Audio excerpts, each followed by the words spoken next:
दोस्तों हम लक्ष्मी महालक्ष्मी मंदिर जो वृंदावन के दूसरे घाट पर पड़ता है, जो बेलवन में है, लक्ष्मी जी के मंदिर में हैं। और यहाँ पे हमारे पुजारी जी जो हैं, लक्ष्मी माता यहाँ कैसे आई और क्या यहाँ का स्थान का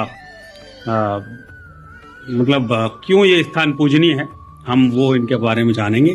तो प्लीज सर। यहाँ विराजमान श्री महालक्ष्मी जी वैभवपाणी। महालक्ष्मी तो माया है, महालक्ष्मी ऐश्वर्य, महालक्ष्मी वैभव है, कृष्णा भक्ति है, कृष्णा वैराग्य है, कृष्णा तप, कृष्णा एक योग है। यह एक साथ दोनों ही विराजमान है, माया भी विराजमान है और भक्ति भी विराजमान है। जबकि लक्ष्मी के साथ विष्णु भगवान होने चाहिए, कृष्ण के साथ राधा रानी होनी चाहिए, यही तो सनातन धर्म में मंत्र है। परंतु वेदवन के अंदर भूल है, यहाँ लक्ष्मी के साथ कृष्ण विराजमान है, तो बाल स्वरूप में सेवा भाव में। तो करीब 5,500 वर्ष पहले द्वापर में श्री कृष्ण भगवान ने श्री धाम वृंदावन के अंदर महाराज किया। तो उस महाराज में 16,100 रानियां और 8 पट रानियों को अष्टपति रानी के साथ 16,108 को बोलती है। और स्वयं शंकर भगवान गोपी का रूप धारण करके गोपेश्वर बनकर वो भी इसमें शामिल थे। तो राज का शुभारंभ किया कन्हैया ने, तो वंश के द्वारा किया। सर्वप्रथम कृष्णा ने अपनी बेड़ू बजाई, तो बेड़ू की आवाज तीनों लोगों में गुंजयमान हो गई, प्रकृति थम गई, जगत में सन्नाटा आ गया, केवल वंश की ध्वनि को ध्वनि नहीं। तो वो आवाज वैकुंठ में श्री महालक्ष्मी को सुनाई पड़ी। लक्ष्मी और महालक्ष्मी बहुत डिफरेंस। महालक्ष्मी नारायण के वंश स्थल में बात करती है, आत्मा परमात्मा का साक्षात भी नहीं छोड़ती है। ये स्थूल शरीर नहीं जाता, आत्मा परमात्मा में भी नहीं जाती। तो जो नारायण की पत्नियां लक्ष्मियां हैं, वो तो जगत में द्वेष पैदा करती हैं, जिनको संतों ने पहले भी बोला है, माया माँ ठगनी हम जानी, विष्णु के कमला बन बैठी, सब भूखे सब भवानी, तीरथ में गंगा बन बैठी, ब्रह्मा के ब्रह्माणी, माया माँ ठगनी हम जानी। वो ठगनियां कौन कौन सी हैं? जैसे कि आद लक्ष्मी, योग लक्ष्मी, वैभव लक्ष्मी, संतान लक्ष्मी, गत लक्ष्मी, ऐश्वर लक्ष्मी, धन लक्ष्मी, विद्या लक्ष्मी, महालक्ष्मी। महालक्ष्मी के लिए पूरा संसार एक समान है, ना कोई छोटा है ना कोई बड़ा है।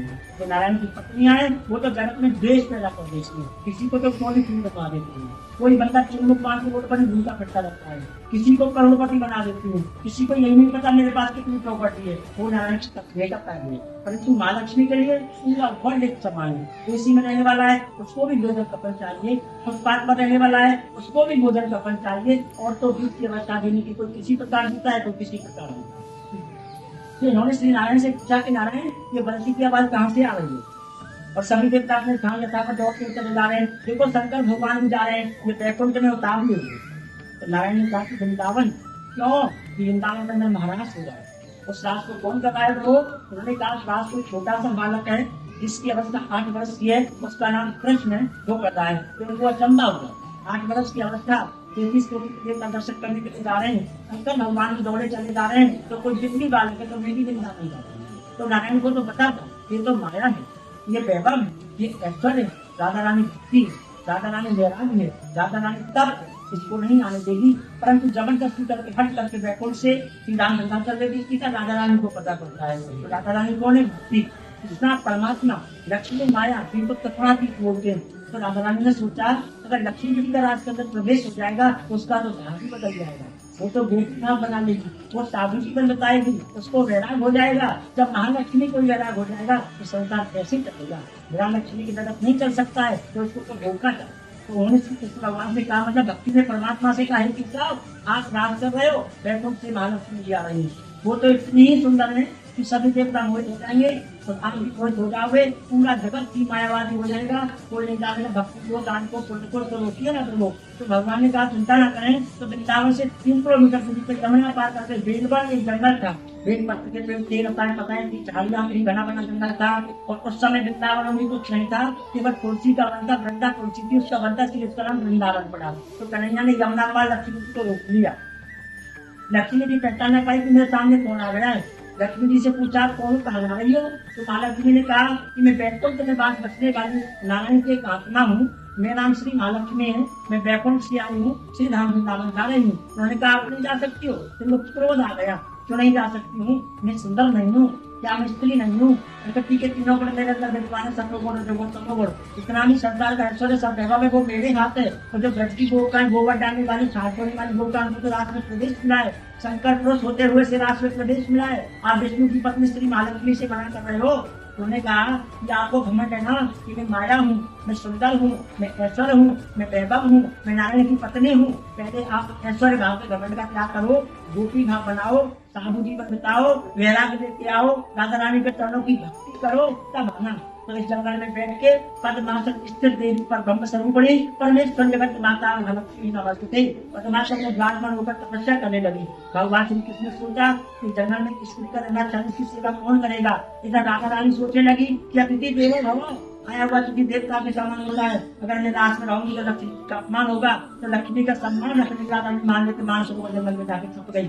भगवान श्री कृष्ण सोचने लगे मैं किधर जाऊँ, माया के पास जाऊँ या लक्ष्मी के पास जाऊँ। सत्यनारायण को माया के पास आना पड़ा। तपस्या कर रही है, उन्हें सोचा कि भले रूप में तो रह नहीं सकता हूँ, क्योंकि बाबू में आया था विष्णु भगवान कृष्ण बन के। तो माता ने बोली कि माँ में कम लक्ष्मी देखा है नारायण अगर मेरी माँ कह रहे हो मेरे पास कुछ नहीं तो दो रोटी चावल लाई की बैठो से खिचड़ी का भोग लगाइए। तो कन्या ने अपने हाथों से खिचड़ी का भोग लगाया, इसलिए खिचड़ी का भोग लगता है। फिर राधा रानी को बनाया, तब किया, इसको वंचित रखा।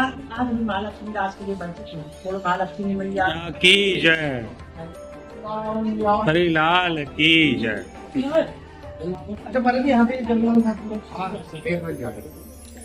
बेलवन बेल पत्र और चलो 1960 में देखा जाए तो आज भी तारीख ये जंगल है।